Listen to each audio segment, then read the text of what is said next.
if tan a plus b is equal to under root 3 and tan a minus b is equal to 1 upon under root 3 and 0 is less than a plus b less than and equal to 90 degree and a is greater than b.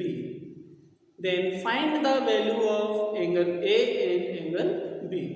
देखिए प्यारे बच्चों, इस question में हमें क्या करना है, ये जो आपकी वैल्यू दे रखी है tan a plus B equal to under root 3, तो हम ये देखेंगे कि अंडर रूट 3 tan की टेबल में कितनी डिग्री की वैल्यू होती है। तो tan a plus B equal to tan की टेबल में अंडर रूट 3 वैल्यू होती है 60 डिग्री की, तो tan से tan आपका रिमूव हो जाएगा, क्या बचेगा a plus B equal to 60 degree. ये फर्स्ट इक्वेशन हो जाएगी। Now tan a minus B equal to 1 upon under root 3, then tan a minus B equal to tan 30 degree. तो ध्यान से देखिए प्यारे बच्चों, tan की टेबल में 1 अपॉन अंडर रूट 3 वैल्यू होती है tan 30 डिग्री की, तो इसके प्लेस पर tan 30 डिग्री लिख देंगे। tan से tan आपका रिमूव हो जाएगा, कट नहीं करेंगे, ये ऑटोमेटिकली रिमूव हो जाएगा। Then a minus B equal to 30 degree, equation number second. a और b में हमारे पास दो इक्वेशन है, a plus B equal to 60 degree and a minus B equal to 30 degree. इन दोनों इक्वेशंस को हम सॉल्व करेंगे, a और b की वैल्यू फाइंड करेंगे। तो now a plus B equal to 60 degree and a minus B equal to 30 degree. इन दोनों इक्वेशंस को ऐड कर दे रहे हैं। ऑन एडिंग b से b कैंसिल हो जाएगा, a प्लस a 2a होता है इक्वल टू, इन दोनों को ऐड करेंगे 90 डिग्री, 2 से 90 को डिवाइड कर देंगे 45 times, then a is equal to 45 degree and now put a in first equation, then a कितना है 45 plus b equal to 60 degree. Now b equal to 60 degree minus 45 degree, then b is 15 degree. 60 में से 45 को minus करेंगे, b की value 15 degree आ जाएगी। अब हमको चेक करना है कि a प्लस b की वैल्यू 90 के इक्वल या 90 से स्मॉल होनी चाहिए और 0 से ग्रेटर होनी चाहिए। तो यहाँ फर्स्ट इक्वेशन आप दे दिए, ये जो इक्वेशन बनी हुई है इसमें a plus B equal to 60 degree है, तो 60 डिग्री 90 से छोटा होता है, 0 से ग्रेटर होता है, तो ये कंडीशन आपकी फुलफिल है।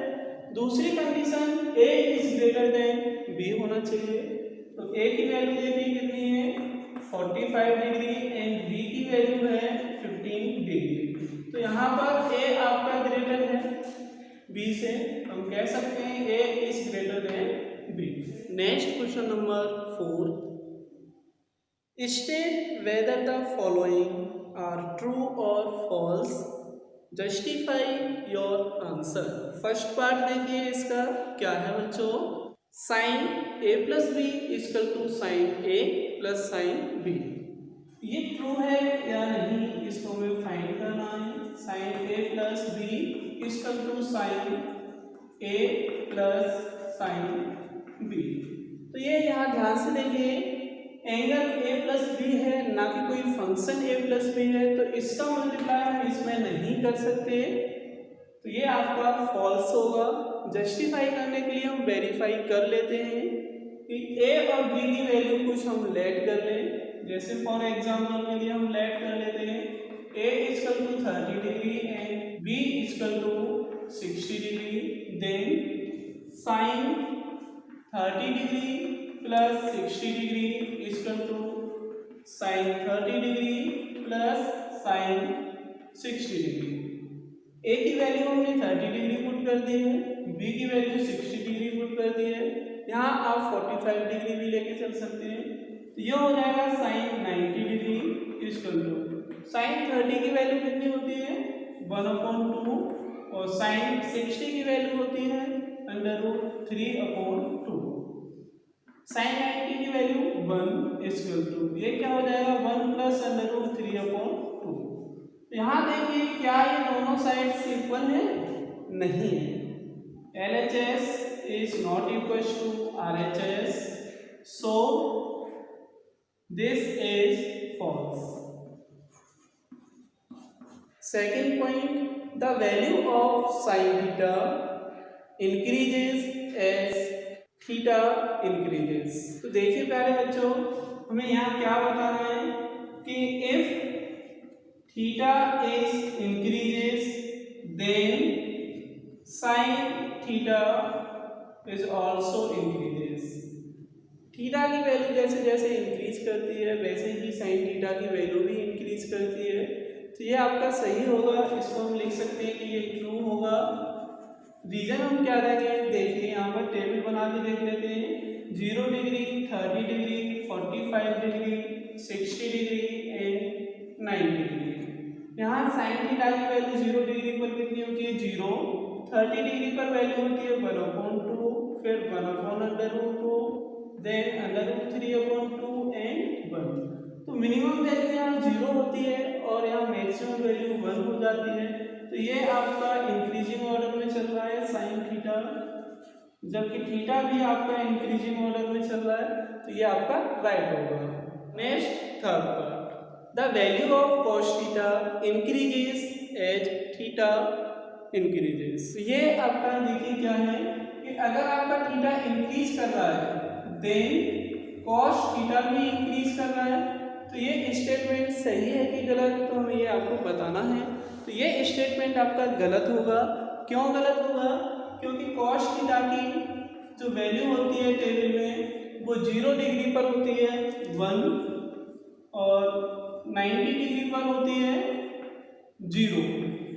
तो यहाँ आप देखिए ये 0 से 1 हो जाती है। थीटा तो इंक्रीज कर रहा है बट कॉस थीटा की वैल्यू डिक्रीज कर रही है क्योंकि 0 डिग्री पे 1 होती है 90 पर 0 होती है। So this is false. Next है fourth part, sine theta equal to cos theta for all values of theta. क्या थीटा की सभी वैल्यूज के लिए साइन थीटा और कॉस थीटा की वैल्यू इक्वल होती है? नहीं होती। ऐसा सिर्फ एक ही कंडीशन में होता है कि जब आपका थीटा 45 डिग्री हो, 45 डिग्री पर दोनों की वैल्यू कैसी होगी? सेम होगी। जैसे कि sine 45 degree equal to cos 45 degree, इसकी वैल्यू होती है 1/2 अंडर में और ये भी 1/2 होती है। तो ये सिर्फ एक वैल्यू के लिए तो ट्रू है, लेकिन यहाँ क्या बोला गया है? ऑल बोला गया है। तो ऑल के लिए नहीं होगा। जैसे हम चेक करते हैं थीटा इक्वल टू 30 डिग्री पर sine 30 degree equal to cos 30 degree. Sine 30 degree की वैल्यू होती है 1/2 एंड कॉस 30 डिग्री की होती है √3/2। तो क्या ये दोनों इक्वल है? नहीं, ये दोनों अनइक्वल है। तो हम क्या कहेंगे कि ये आपका फॉल्स होगा। थीटा की सभी वैल्यूज के लिए साइन थीटा कॉस थीटा की वैल्यू इक्वल नहीं हो सकती। डियर स्टूडेंट्स, लास्ट है fifth part, cot A is not defined for A equal to 0 degree.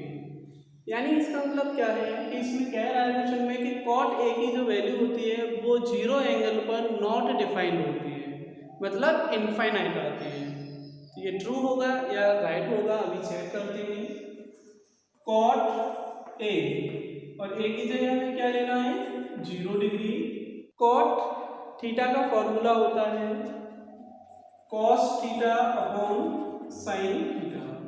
तो अगर टेबल जो हमने मेक की थी उसके अकॉर्डिंग देखें तो cos 0 डिग्री की वैल्यू होती है 1 और साइन 0 डिग्री की वैल्यू होती है 0। अगर हम 1 को डिवाइड करेंगे 0 से तो कैसी वैल्यू आती है? नॉट डिफाइंड, जिसको क्या कहते हैं हम? इनफाइनाइट। यानी इसकी वैल्यू क्या आएगी? इनफाइनाइट। अगर इसको प्रूव करना है तो हम इस तरीके से भी कर सकते हैं कि cos 0 degree upon sine 0 degree equal to 1/0 means not defined. So this is true.